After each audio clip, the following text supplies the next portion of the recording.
New tonight at 11, schools are supposed to be safe learning environments for students.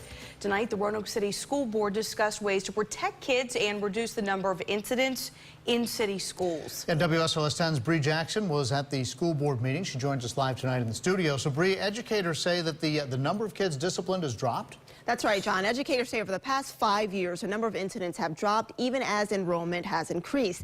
They saw significant reductions in bullying and assault.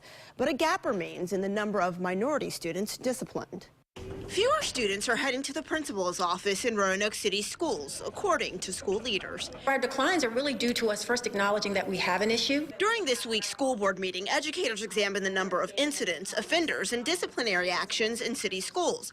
Figures show more than 7,700 offenses among the division's 15,000 students during the 2014-2015 school year.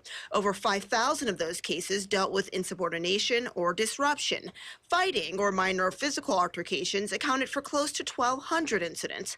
Other offenses involved assault, attendance, toy guns, and knives. School leaders say those numbers show a steady decline compared to previous years. While data trends will show that we're going down, we all have to be cognizant about looking at how those trends play out for certain subgroups of students. And while progress has been made, the number of minority students disciplined remains a concern. Educators say black males make up 38% of all offenders, but only 33% of the group's population. That's followed by black females and white males. In this diverse population with students from different cultures and economic backgrounds, school leaders say perception may contribute to the discipline gap in Roanoke City.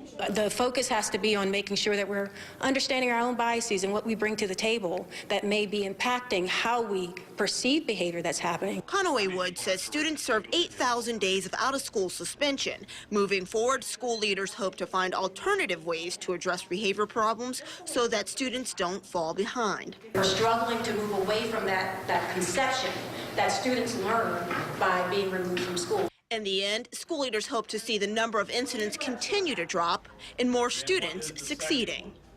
And when it comes to alternatives to suspension, they include counseling and positive interventions. School leaders say they're also working with experts to gain a better understanding of students' cultural differences and also examining practices that are working for other school systems.